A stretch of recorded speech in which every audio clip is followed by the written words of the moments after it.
program. This is Politics Today, live on Channels Television. I'm sure Kimbaloye in Abuja.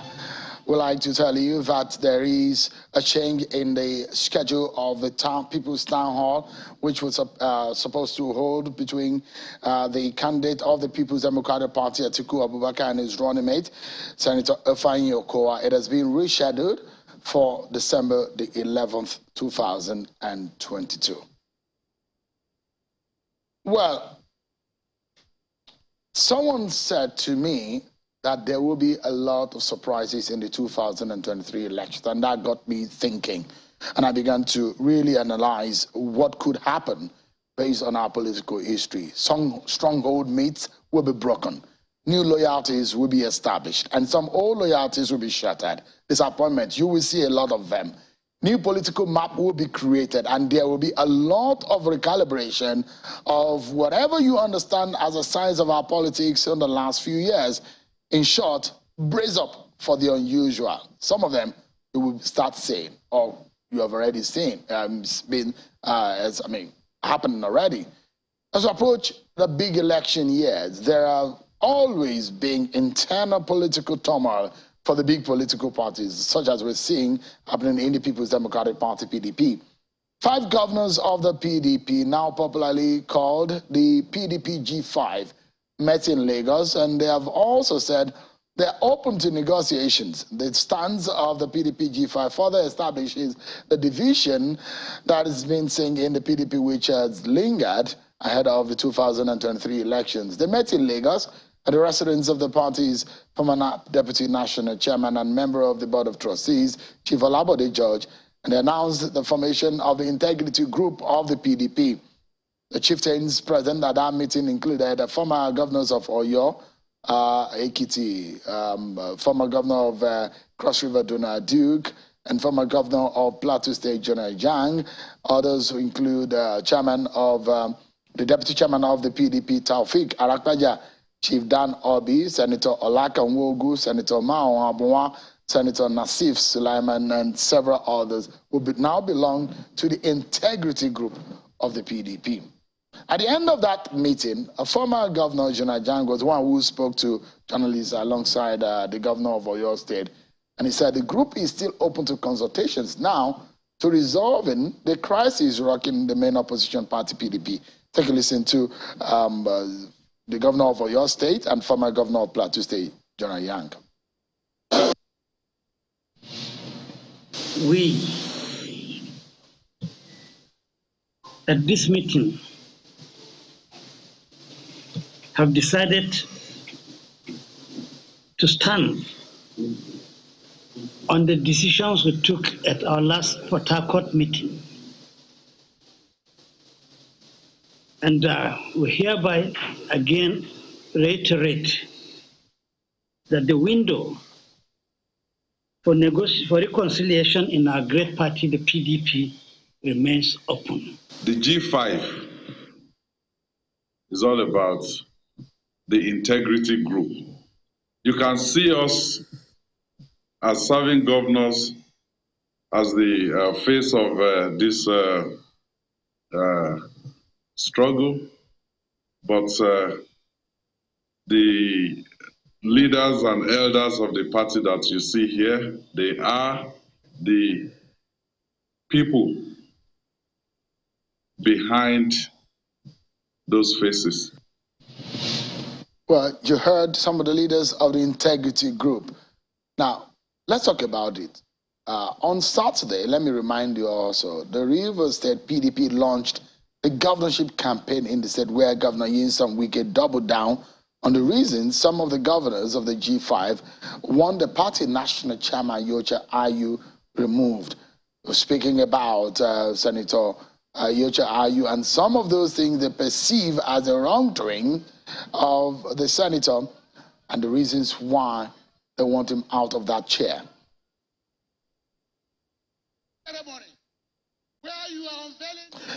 Let's get some perspectives and hear from the other side of the divide. I'm being joined by one of the spokespersons of the Atiku Okowa Presidential Campaign Organization and the former Publicity Secretary of the People's Democratic Party, Mr. Kola Ologbodion. Thank you so much, Mr. Ologbodion, for joining us tonight. Thank you very much, Sheung. It's been a while. How you doing? I'm okay, I'm good. All right. You're not a member of the Integrity Group. PDP represents integrity. So you're a member of the Integrity PDP Group. as a political party Is an integrity represents party. integrity. It has integrity in its party. It has members have integrity in their DNA. So if a group of people within the party chooses to call themselves integrity group, they are still functioning within the realm. It reminds me of presidential primaries. Yes. We have the unity list on the grounds at the Eagle Square, and you have integrity list. Presidential primary, or you mean party positions? And at presidential primaries, either for your party or the APC, you find lists going around when people are trying to. So when you see integrity group, soon enough you probably will see unity group also emerging from the PDP. But as you see this, give us an understanding of how your campaign council see what is happening. One would think that this is not the first time that this group has said there is still an opening for negotiation. Is it that Mr. Atiku Abubakar is not taking that negotiation path? He is. And as a matter of fact, when I read in the social media at the end of the meeting of the governors that they have opened a window of reconciliation, well, what came to my mind was that a few days ago, when the candidate of the party, Atiku Abubakar, the Waziri Adamawa, and the presidential candidate of the People's Democratic Party, met with the Guild of Editors in Lagos, he was very emphatic about his readiness for reconciliation. And even today, after this meeting, when I had the opportunity to hold a discussion with him, he was still very emphatic about the fact that the disposition of the governors as well as the members of this group tallies with his own position, which is that let us reconcile. Let's all pull together, not just in our own interest, but in the collective interest of the ordinary Nigerians out there who have been going through pains, anguish, and sufferings under the leadership of the All Progressives Congress. So it is not just about party leaders. It's about what the ordinary Nigerians out there are thinking about, how they want the economy to be revamped, how they want unity, how they want the nation to be secure. These are the issues. Let me use the analogy of the World Cup in this scenario for your party. If there is a team out of the 32 or so teams or 60-something or so teams that are going to the World Cup, and they have internal problems and they have their eyes on the World Cup, they know that they might be deceiving themselves because they need to resolve the problems within the team. You cannot win a World Cup when your team is not united. So bringing that back to your party is the fact that if there is an opening according to the G5, the PDP G5 and the Integrity Group, and saying this is not the first time, it's almost 2 weeks now that they've been saying there is an opening for negotiation, one would think that that opening will have, that void would have been filled fast enough. Well, you are not in the system, so you might not understand some of the things that are going on. But I hear a lot. And I believe me, when you were on this other side, you know how much, as a political journalist that you were, you know how much a political journalist, The assurance that I want to give you is that, luckily for us in the People's Democratic Party, we still have time. Election is in February. We're in November. I know in the political environment, in the political firmament, one day, 24 hours is like eternity. So for us, we have enough room, enough time to harmonize within ourselves. And I am glad that even the governors are saying that they want reconciliation. The candidate says he wants reconciliation. So what is just left is the harmonization of the reconciliation. Well, it does look to me, Kola, that yes, whatever they wanted, there is still on the table the request that IU must go. Well, with the subject of whether IU will go or IU will stay, like I've repeatedly said at various fora, is not within the ambit of what the candidate will decide. It's a function of the National Executive Committee of the party. And I want to say this, and I say it with every sense of responsibility, that whether it's the governor of Rivers State, whether it's the governor of Oyo State, whether it's the governor of Abia, or Enugu, or the governor of Benue, they have the capacity to call for a NEC meeting. So if they call for a NEC meeting, we'll go to NEC and take a decision on what should be the pathway for the party. How easy, if that is a major factor, how easy for your party and the candidate? Atiku Abubakar has said it repeatedly that he will allow the constitution of the party and the lawful process to take its course. Sheung, you know that decision... He has shown his own stance and his position. But he was speaking to the truth, because the decision of the party is guided by rules, by conventions, by history. So what the presidential candidate has said, and I mean Atiku Abubakar was right, Adamawa, what he has said is in conformity with the constitution of the party. However, if there will be new grants, it's not a thing that an individual can decide. We need to go to NEC and go and take that decision. See what former Governor Yodele Fayose said right on this program. Yes.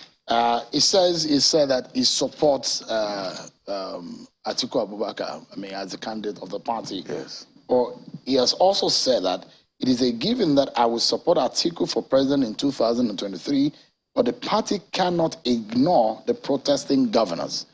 And you remember what happened to the PDP when you had the Atiku Abubakars of this world, the Amechis of this world, walked out of the National Convention. It wasn't a polite one. What followed? What a bloody nose for the PDP at the general elections. And so when these kind of things happen, they have repercussion. Can your party afford a 5 states being led by 5 sitting governors fall out of the hands of your party in terms of the election? Luckily, we just watch the 5 governors now saying that they are open for reconciliation. And I just told you that a few days back, the candidate, Atiku Abubakar, was in Lagos. He met with the guild of editors, and I was even surprised we were not around. And at that meeting, he was asked the same question.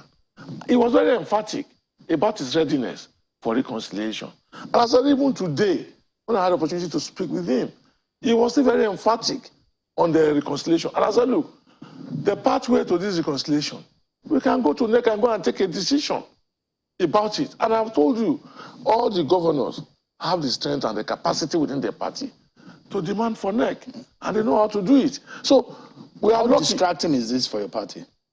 Whether we are distracted as a party with this internal No, it's not about distraction, it's about concern. I would love it if you say that. How concerned are we in the PDP? I'm saying how distracting is it? Because you are dealing with an internal issue, then you want to focus on the election. So that's why I ask, how distracting is it for your party? If you talk about concern, it will be easier for me. So you are concerned to engage. Is the candidate very concerned about it? If you talk about distraction, I do not understand. Is the candidate concerned about it? Every member of the party, including Nigerians who saw me in the church today and called me aside and said, what are we doing?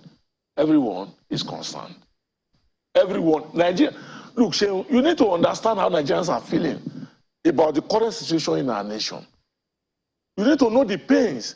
You need to know how impossible it is to put hand in the pocket and bring out money to even feed. That's the environment where we are coming from. So it is about the concern of Nigeria. And as you know, the only political party out there that Nigerians are rallying with is the People's Democratic Party. And the candidate they are rallying with is Atiku Abubakar. So they are concerned that, look, why don't you just put these things behind you and let us have a situation of, oh, this election is a walkover. That's what Nigerians are telling us. And so I believe in it. I subscribe to what they are saying. And I know it for sure. APC has failed. Woefully, nobody, no serious-minded Nigerian is in the realm of contemplation of allowing APC to come back under whatever guise. So on account of that, Sheung, we will do everything possible in the People's Democratic Party to make sure that we go into this election as one family. Well, what step would that take? So don't leave that to us now. Let us take our decision in our party. Let's decide it. So you have just it's for said, us in our party. So when it comes to how you guys organize your affairs, you say we should leave it to you. But you also know the implication of what happens in your party and how it affects the nation, because your party is not outside of the nation as a polity. Yeah. You operate within the nation, so Nigeria. So whatever happens in your party, either peaceful or not, still affects our politics and affects our governance. So the question is, how are you going about it? Sure. I want to give you assurance, and through you assure Nigerians. I have said this over and over and over and over. And I'm happy for one thing. Even the governors who are in disagreement with some situations in respect of the party are saying that, look, they are prepared for reconciliation. And the candidate too has said he's prepared for reconciliation. And I can give you the reason why we're having all this. If, for instance, you look at the realm of our governors, you can find performance. Look at the national stage, the federal government has been trying to float an airline. They can't do it. It's not rather it took 2 billion. All we got was a logo. In one state governed by PDP, there's an airline. I talk about it, but yeah, I hope we are not going to charge me for advertising here. And in that same state of Akwa Ibom, roads are being constructed, lanes are being created in the same way. So Nigerians already know which of the parties that feel for them, that they can harmonize with, that they can support to power. And this is the PDP. I imagine, the issues that you are speaking to, we will do everything to make sure that we put it behind. I imagine how much of cutting of the average voter's interest that you are trying to do for your party ahead of this election, and perhaps, I don't know, how you're going to also preach to the voters that, look, don't mind this disorganized situation in our party. We can handle Nigeria. Is that, how do you want to convince Nigerians? Our party is not disorganized. But you have chaos on the inside. No. You have crisis on the inside. Do you have crisis on the inside? We don't have chaos. We don't have crisis. We have disagreements. And even in a family of three, father, mother, and son or daughter, there can be disagreements. So we don't have a crisis situation in the People's Democratic Party. There are disagreements, and it's a very discomforting disagreement. Okay, actually, disagreement is a synonym of crisis. I agree that we are experiencing a very... You're saying the same thing. I agree that we are having a discomforting disagreement. So that is the point I'm making. How do you tell Nigerians that, oh, PDP is having disagreement, I've told you, but trust us that we can handle it? I've told you. I've given you an opportunity to sell your party. I've told you emphatically that we are going to harmonize and put these disagreements behind us. So before we go into the you are giving the assurance, but the question is, you have not answered my question. You are saying that how do you hope to convince Nigerians that, oh, this is our party, we're having problem, and you say that the nation also has challenges, but as problematic as our situation is, we can still fix it. So you are the one saying that the issue is problematic. It's not now. So you and I can have it as we are seated here now. We can disagree. Of course. And we can resolve immediately. But that's not what is happening in your party. Wait now. We can disagree here and we can resolve immediately, Sheung. You know it. So I'm saying that, look, and even you are pushing me and I don't want to talk. You understand? You have been invited to speak, actually. I don't want to speak you have been invited to speak. I've told you that the ordinary Nigerians out there are very concerned. I've said that. And I'm asking the question on their behalf. And I said that. Yes. I mean, there is a popular, you're a Yoruba man. Yes. And let me ask you this. And there is a popular Yoruba proverb that says, he who wants to don you with a clothing, you actually look at what he's wearing. Yes. You cannot promise me a fantastic dress or clothes when you're putting on a rag. Sure. So the question is, I'm still giving you, asking the question the third time. Yes. How do you convince Nigerians tonight, those probably who are not decided yet about who they want to vote for, that we have, let me use your language, disagreement in our party, and you want to take over a nation that you have said is in problem? You have left out a phrase here. You left out a phrase that's very important. What is that? What's that phrase? What's that? We have disagreement, but we are going to reconcile. That was what I said. That we'll put all this problem behind us and harmonize and move together as one party. That is the dream of the ordinary Nigerians out there. And that we'll work towards accomplishing that. And you asked a question, which I also responded to. And I said that everybody in the party, apart from being concerned, that the leaders who are talking about disagreements in the party have a responsibility to call for a NEC meeting. Let us go to NEC, sit down as a family, and resolve our crisis. So, Kola, the question I was asking you boils down to the issue of trust. Yeah. So if you are asking Nigeria to entrust the nation into yes. They've trusted us in the time past. Okay. And the APC said they can still trust that us. was a disaster. That was the APC. That is APC that told Nigerians that it was a disaster, that lied their way into power, that fooled Nigerians and came to power. What is the end of it?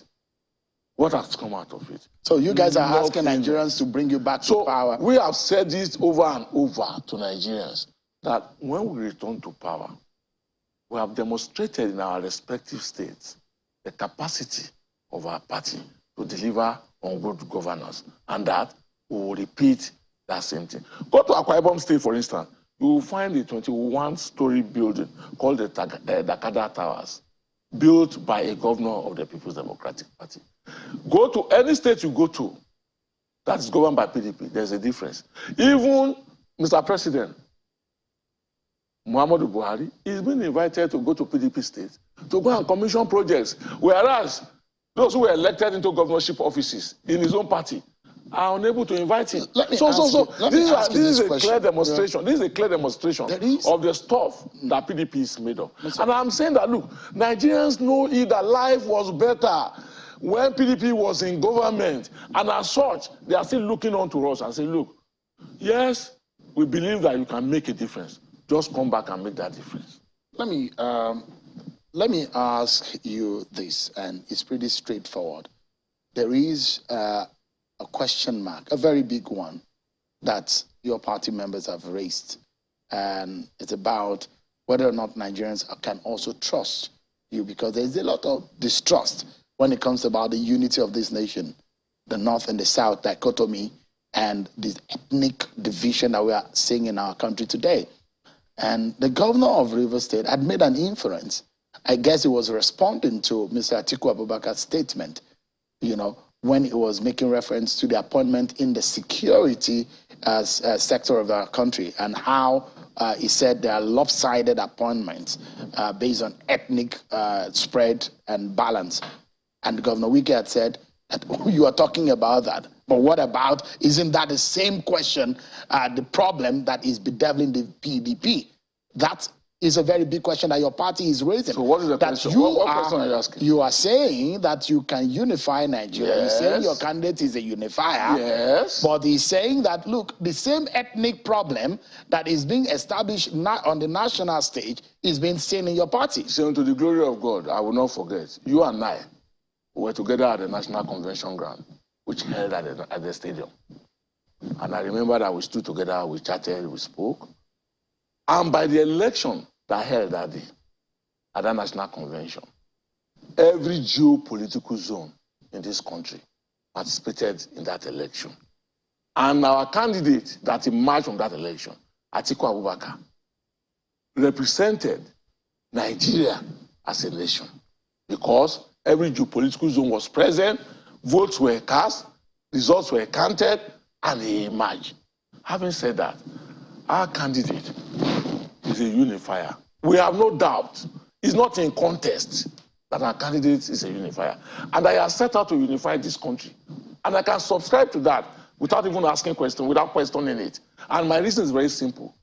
In his personality, let me allow you in the offices. Let me allow you to directly respond to that particular statement from Governor Wike. Take a listen to him.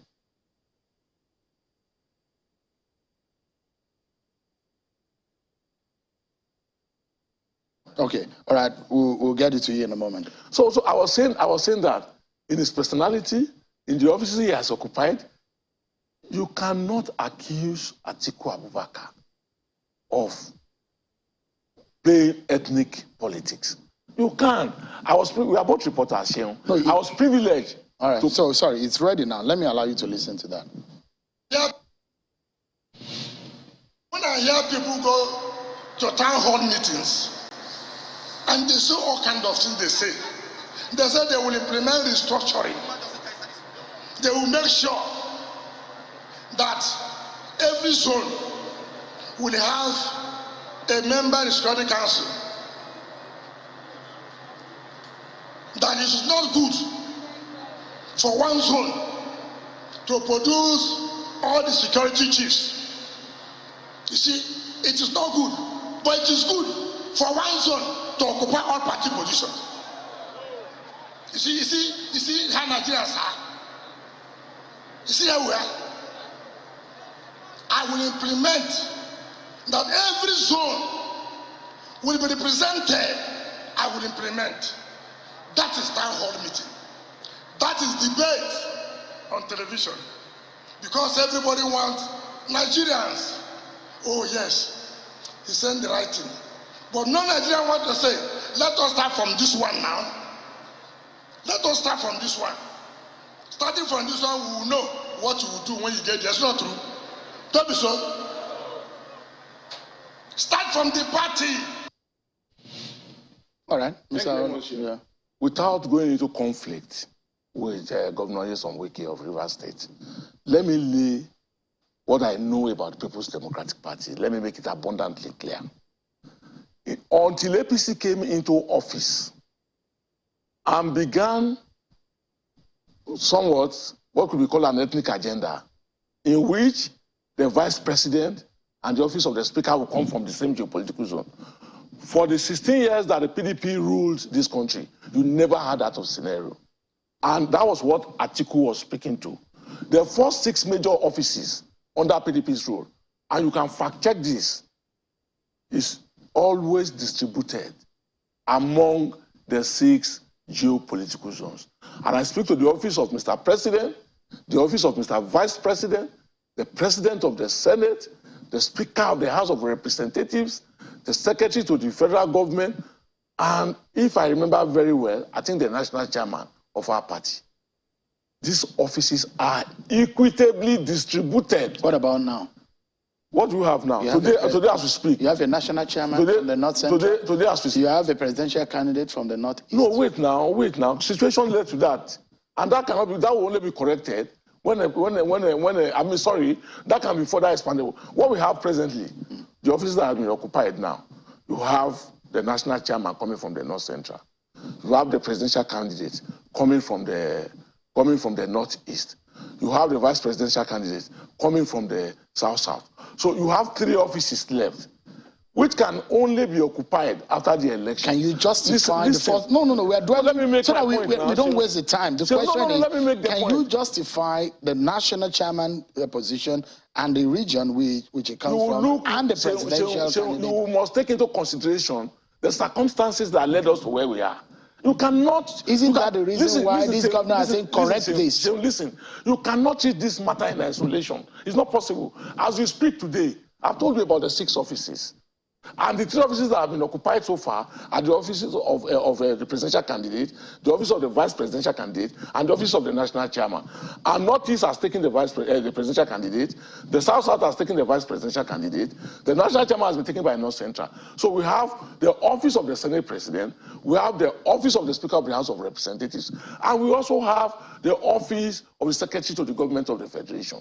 Until elections are conducted, and this office and the party has won, believably, I believe we are going to win. So you're saying that let the injustice continue? Is that what you're saying? Let the injustice continue? Because that's what your members are calling it. You are calling it injustice, but let me explain to you. No, that's not my language. That is the language of your governor there. You're also aware, Sheon, that if we go into the issue of, the president candidate is in the north, the party chairman is in the north. And okay, they say let us adjust it now. Please, how do we adjust it in the immediacy without a doctrine of necessity? For us to be able to correct what we are saying now, it means that we have to set aside our constitution as a political party and now go into the matter. That is the reality. That is the truth. Let's close this conversation. If we talk about the respective 6 offices as occupied via geopolitical zones, what the party has done so far, is that 3 out of the 6 offices are already occupied by the various zones that are supposed to occupy them. The remaining 3 will be occupied when elections are held. We need to close. But notwithstanding, we can go to Nelka. We need to close now. There was another mention of another controversy. Which one? I just have 30 seconds if you can answer to it. Which one is that? The statement made by your candidate, Atiku Abubakar, in Kaduna, and there were leaders meeting, engaging the presidential candidate. The issue of which region of the political presidential candidate should be voted for is also raising. Let me tell you something. You know, in politics, subterfuge, intimidation, all those stuff, you understand, blackmail, they are normal, patrolling our own climb here, the way we do our own politics. We bring them in as a normality. Atiku Abubakar did not go to Kaduna to go and say that, oh, me, I've come to Kaduna, oh, don't vote for this person, don't vote for that person. That's not correct. What Atiku Abubakar said was that when he was asked a question about why he believes that he should be voted for in the north, and he said, look, I am a part of you, but I have built bridges. So you don't need looking for any other person. So he went to Oyo State. What did he tell them when he went to Oyo State to speak to the Southwest people? He said, I'm married from you, so vote for me. He went to the Southeast, he said the same thing. So what are they talking about? We need to leave it at that. Atiku is the most tribalized candidate among all those who are roaming the states. Thank you so much, Mr. Olabodiyan. Yeah, thank you so much indeed for your time tonight. Thank you, Sheung. I appreciate it. I wish you your party the very best. By the grace of God now, we are winning already. Oh, yeah. Thank you so much. We'll take a break, everyone. And when we return, our attention is on the situation in Ekiti State House of Assembly. That complex has since been shut since the midweek of last week. And what is happening after the election of Honorable Boyega Arebishogun? We'll be hearing from both sides of the divide. They're drawing the executive, the governor of Ekiti State, into all of this. What is going on with Ekiti State House of Assembly as plenary has not happened and police are taking over? We'll be right back.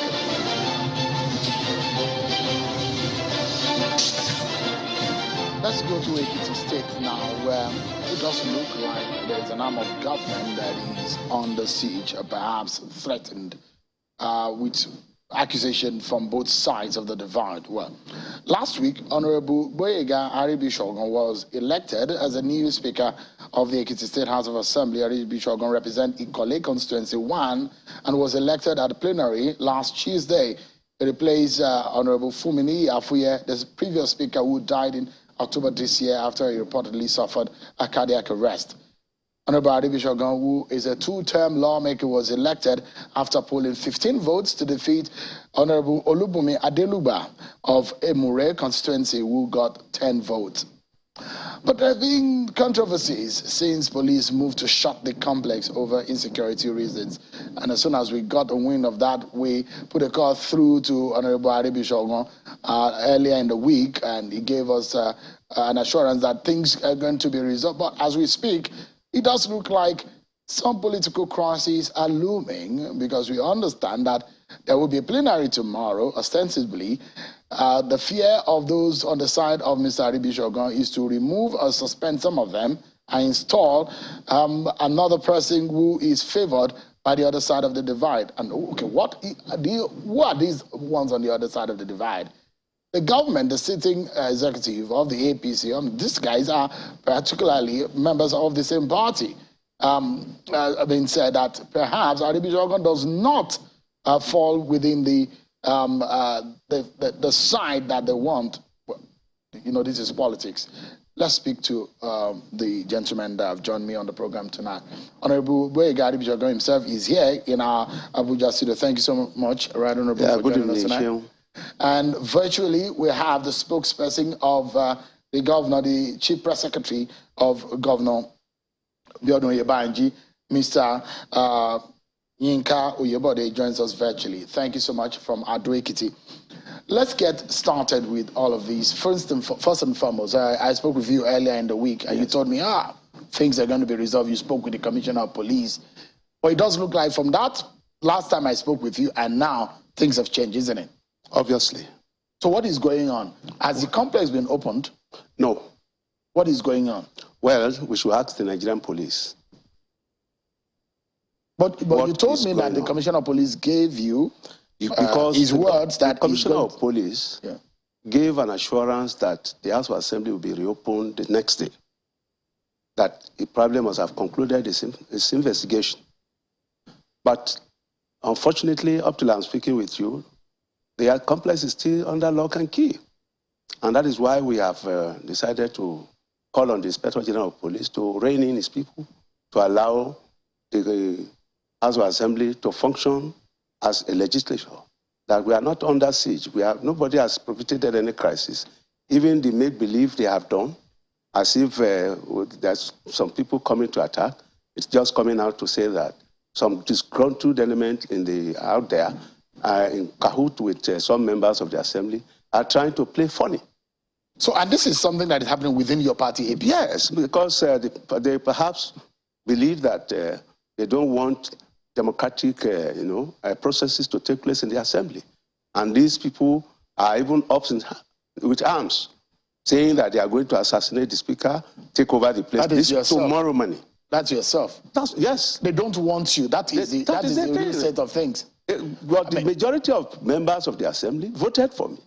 But a few of them who felt perhaps I did not follow the directive of the former governor of the state, that's felt that they will make the place ungovernable, they will make the state ungovernable for even the administration.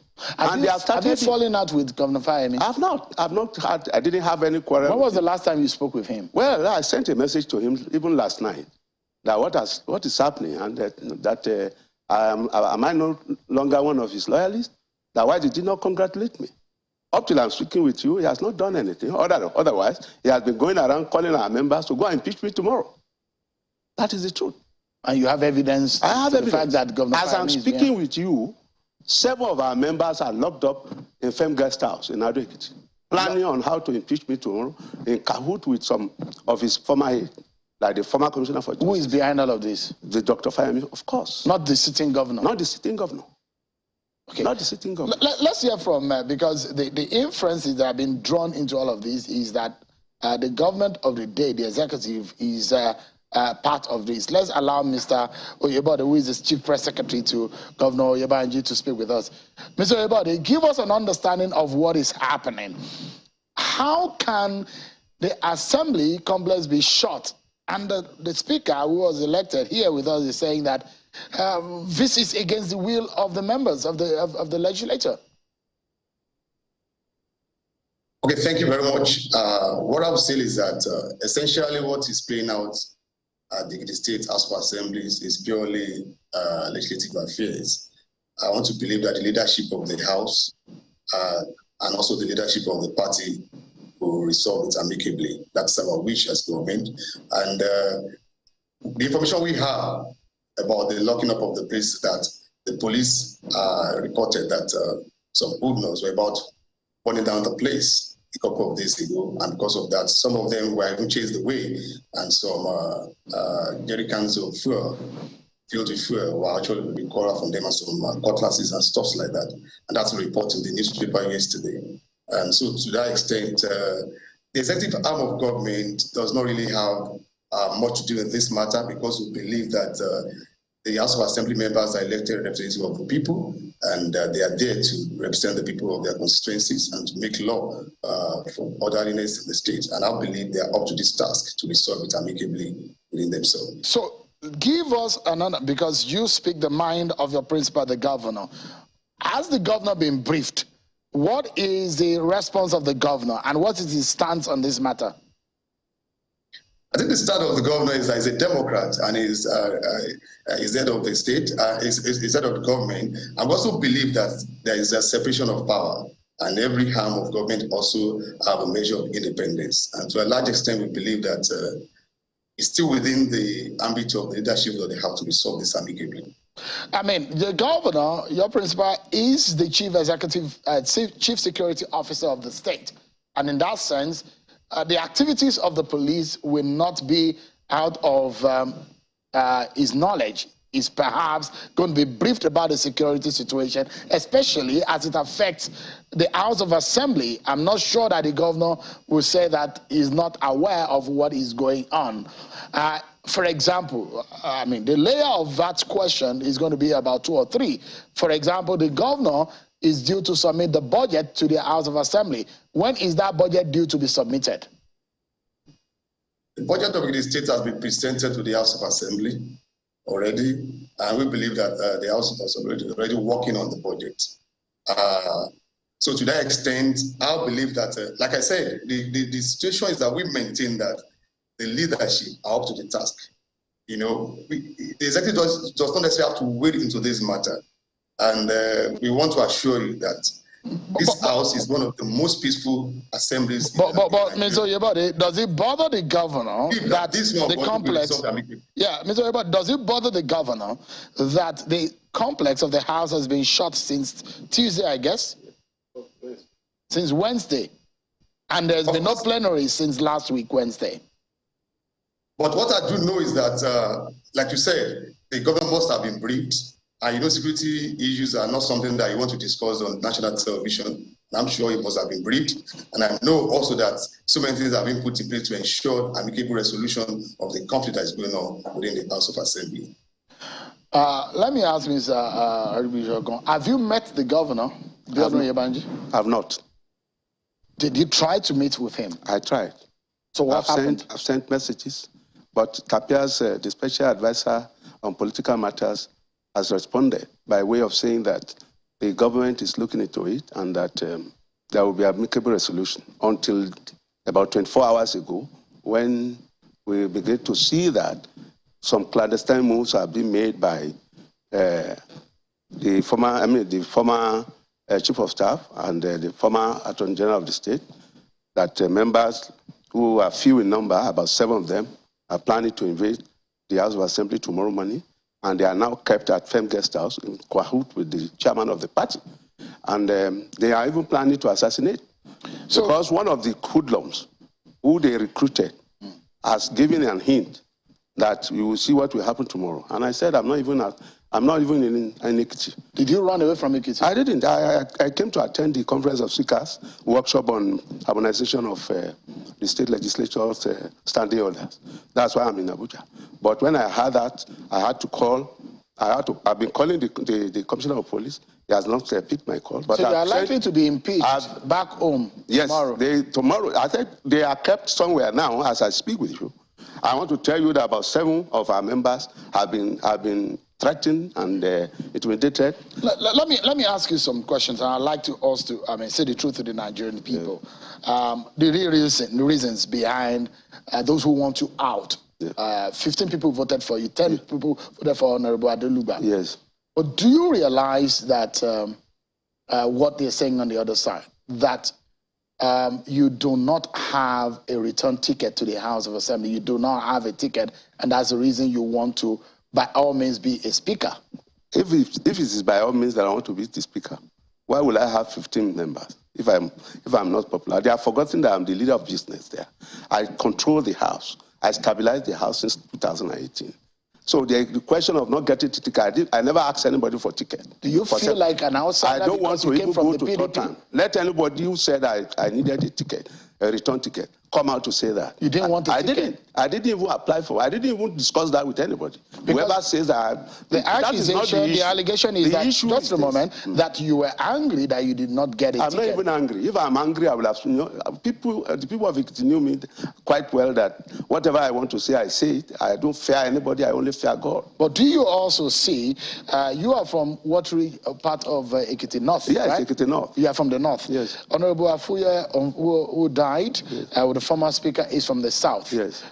Do you also see reason from those who believe that there is no proper balancing of the equation, political equation in the state? Should you come from the North, that there is no balance? A Southerner from Ekiti State should be filling the seat of the speaker.